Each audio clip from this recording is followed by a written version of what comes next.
ልጄ ቅቤ በጣም ነው የምትወደው፣ ቅቤ መቀባት ማለት ነው። እና እዛ እናቴ ጋ እያለች ሁሌ ትቀባኝ ነበር እኮ አንቺ አትቀቢኝም ቅባት ብቻ ነው ብላኝ። ከዛ ወተት ገዝቼ 3 ኩባያ ወተት ገዝቼ ለእሷ የሚሆን አላጣም ብዬ እንደዚህ በሀይላንድ እየናትኩት ነው። አሳያቸዋለሁ። አሰላሙ አሌይኩም ወረህመቱላሂ ወበረካቱ። ውዶቼ እንዴት ናችሁ? ደህና ናችሁ? እኔ ደህና ነኝ አልሐምዱሊላህ። ሁላችሁንም ሰላም ብያለሁ። ለእኔ ቤት አዲስ የሆናችሁ ሰዎች ሰብስክራይብ አርጉኝ፣ ላይክ አርጉኝ። አዳዲስ የመጣችሁ ሰብስክራይበሮቼ እና ነባሮቹ ወዳችሁ ፈቅዳችሁ ስለምትከታተሉኝ ከልብ ያመሰግናለሁ። ወዳችኋለሁ።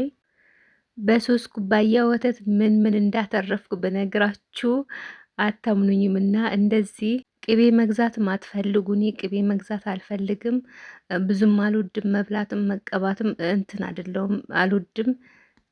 እና የቅቤ ገበያ ሄጄ አላቅም። ሱቅ ላይ የሚገዛው ደግሞ በጣም አትርፋው ምናምን ነው፣ ትንሽ ነው፣ እንደምታወጡለት ያክል አይደለምና የገበያው ይሻላል ለእንትኑ። እና እኔ ለልጄ ብቻ ስለሆነ ለምን ገዛለው ብዬ 3 ኩባያ ወተት ገዝቼ እናትኩኝ ማለት ነው። ንጪው እቺን የመሰለች ቅቤ ወጥቷል። ይህ ቅቤ ይዞ ከ50 ብር ይበልጣል ገበያ ላይ፣ ሱቅ ላይ ራሱ ከ50 ብር ይበልጣል። እና ባላችሁ እቃ እንደዚህ መናት ትችላላችሁ። እንደኔ ማታውቁ እውቀቱ የሌላችሁ ማለት ነው። ይሄ ገበያ ሄዳችሁ አይቤ ቅቤ ምናምን መግዛት ማታውቁ፣ እኔ አሁን አላቅም አሪፉ ቅቤ የት እንደሆነ የቱ እንደሆነ ምናምን ብዙም ስለማላቅ ወይ እናቴ ናት ምትገዛልኝ። ሁሌ ደግሞ ሰው አታስቸግሩ። በዛውም ለኔ አጓት አምሮኝ ነበረ። ከላዩ አይቤ ያለበት አጓት ታውቃላችሁ። መቼ ነው ከጠጣው በጣም አምሮኝ ነበረ። የሆነ ጊዜ ከመጣው አንዴ ነው የጠጣሁት፣ ግን የሆነ ሰው ቤት ሄጄ በትንሽ ኩባያ ተሰጠኝና እና ሁሌ ትዝ ይለኛል ብዙ አግኝቼ በጠጣው እያልኩ ነበረና እና በዛው ይሄ ለኔና ለልጄ በቂያችን ነው። 1 ሊትር አይሙላም፣ ግን 3 ኩባያ ነው፣ በቂ ነው።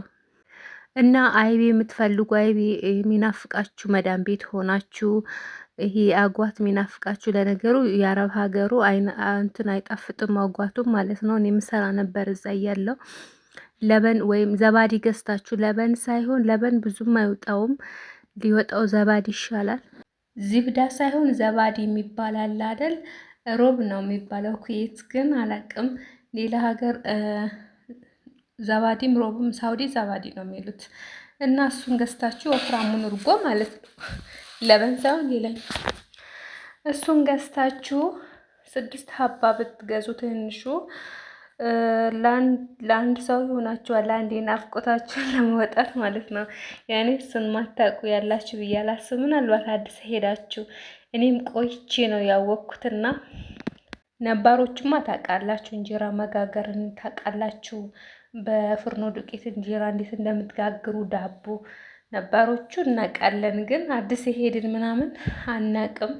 ሲናፍቃችሁ እንደዛ አድርጋችሁ መብላት ትችላላችሁ። እኔ ምናፍቀኝ ነበር እዛ እያለውና ብዙ ጊዜ አይቤ በዳቦ ሰርቼ በላ ነበር። መዳም የሌለች ሰዓት ምናምን በበራችንም ቢሆን ማለት ነው። መዳም ቤት አንዳንዴ ሽታ አለው የሆነ ነገር አላሉና ለዛ እነሱ በሌሉ ሰዓት ነበር ደስ የሚለኝ። ሊያዩኝ ራሱ አልፈልግም ነበር። ምንድን ነው ይሄ ነገር? እንዴት ነው የምትበይው? እንደዛ ይላሉ። እንደዛ ብለው የሚጠይቁ ብዙ አረቦች አሉና ሲሪሉና ማለት ነው። ከዛ ያያል። እኔ ደግሞ ካዩ ያስጠሉኛል። በቃ ምግብ ራሱ ያስጠላኛል፣ ይዘጋኝና ሲሰፈሩ ምናምን ነበር የምበላ። እና በዛ ሁኔታ ያላችሁ ልጆች ስላላችሁ እነሱ ስትበሉ እንዳያዩዋችሁ እሺ። ምግብ ዝግት ነው የሚያረጋችሁ። ሀብታይታችሁ ይዘጋና የምግብ ፍላጎታችሁ ይዘጋና በቃ እዛ ቀጭጫችሁ በሽተኛ ነው የምትሆኑትና እነሱ ሳያችሁ ደበቅ ብላችሁ ብሉ እሺ። እና እንደዚህ እየናትኩ አድክሞኛል። በእርግጥ ወደ 40 ደቂቃ 30 ምናምን ደቂቃ ፈጅቶብኛል እየናትኩትና ለልጄ ሞራን ስል ነው። ከዛ ቅቤ ቀባዋትኝ። 2 ቀን ትምህርት የለም፣ ነጌ ሁሉ ነው ማጥባት ማለት ነው። አሁን ቀባትን ቀብቻታለሁ፣ ነጌ ይውላል፣ እሁድ ትታጠባለች። ሌላ ደግሞ ባለአዲስ ነገር ነው። ድራማ ፕራንክ ስሪ፣ ከባልሽ ስሪ፣ ከልጅ ስሪ ምናምን የምትሉኝ ልጆች አላችሁና ያው ለእኔ ብላችሁ ነው እይታዬ እንዲጨመር ሰብስክራይቤም እንዲያድግ ቤቴ እንዲያድግ ብላችሁ ነው። ባሌ ብዙም ፍላጎት የለውም፣ አይፈልግም። ስለዚህ በግድ ስራ አልለውም ማለት ነው። እሱም ሳይፈልግ አልቀርጸውም። ፍላጎት ኖሮት እውቀቱ ኖሮት ቢሰራ ደስ ይለኛል እና ካልፈለገ መብቱ ነው። ልክ እንደ ሮዛ አይነት ባል አሁን ሮዛ አንዳንዴ ታሳዝነኛለችም፣ ታስቀኛለችም፣ ታናደኛለችም። ሮዛን ታውቋታላችሁ አይደል? ባሏ በጣም ሰገጤ ነው። ከሰገጤም በላይ በጣም ስግጥ ያለ ነው እና እሱን በግድ ነው እንትን ወደ ሚዲያ የምታመጣው ያው ለራሷ ላይ እይታ ምናምን ብላ፣ ግን እንደዛ ጥሩ አይደለም። ምክንያቱም ብር ዛሬ ይገኛል ነገ ይጠፋል። ክብር ግን ከምንም ነገር በላይ ነውና ክብራችን አንዴ ከጠፋ በገንዘብ መግዛት አንችልም። አሁን እሷ ያሁን ነው ያሰበችው። ነገ ልጆቿ አድገው በእሷ በአባታቸው በእናታቸው ሊያፍሩ ይችላሉ። ልጆቹ አሁን ባሉበት ደረጃ ላይ ላይኖሩ ይችላሉ። ተምረው ምን ብለው ትልቅ ደረጃ ትልቅ ሰው ሊሆኑ ይችላሉ እና ያኔ ጥሩ አይመጣምና ሰው ሳይፈልግ ወደ ሚዲያ ማውጣት ወይም ደግሞ ልናወጣውም ከሆነ አስተምረ ነው ምናምን ነው እንጂ ስግጥ ብሎ የሷስ ይከብዳልና እይታም ስለምታገኝ ይመስለኛል። እና እኔ ፍላጎት ሳይኖረው አልሰራም፣ ያለ ፈቃድም አልቀርጸውም ማለት ነው። ሌላ ደግሞ ፕራንክ ስሪ ላላችሁኝ እኔ ፕራንክ መስራት አልችልም። አንደኛ ሳቄ መቆጣጠር አልችልም። ሁለተኛ ነገር ደግሞ የእኔ ፊት ለፕራንክ አይሆንም። አልስቅም እንኳን ብል ሳቄን እንኳን ብቆጣጠረው ማለት ነው እንትን ኮስተር ማለት አልችልም ማለት ነው። ይህ ለውሸት የሚሆን ፊት የለኝምና ለዛ አልሰራም።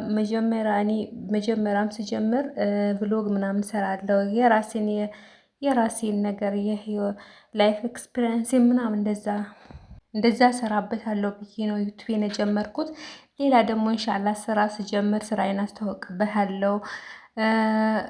ስራ መስራት እንትን ማለቴ ስራ ካሰራችሁኝ ጠለብ ምናምን ከፈለጋችሁ አንዳንድ ልጆች የሆነ ነገር በሩር የምትፈልጉ ነገር ካለ ይሄን ነገር ገዝተሽ አደርሽልኝ ካላችሁ አደርስላችሁ። አሁን በአሁኑ ሰዓት ግን አልችልም፣ መንገድ መሄድ ስለማልችል በውስጥ ለምትጠይቁ ልጆች ራሱ እየመለስኩ አይደለም። ለዛ እንደዛ ስራ ነው ሰራበታለሁ ብዬ የጀመርኩትኝ። ፕራንክ አልሰራም። ምናልባት ወደፊት የሚያሰራኝ ሰው ካለ ሌላ ሰው ካለ ምናምን ይሄ ስለ ሚዲያ የሚያውቅ በደንብ የሚያውቅ ሰው ማስመሰል የሚችል ሰው ምናምን ሰው ካገኘው እንደምንም ብዬ ልሰራ እችላለሁ። ግን አሁን ባለሁበት እንደዚህ ብሎግ ምናምን ነው የምሰራላችሁ። ሌላ ደግሞ ኑሮ በኢትዮጵያ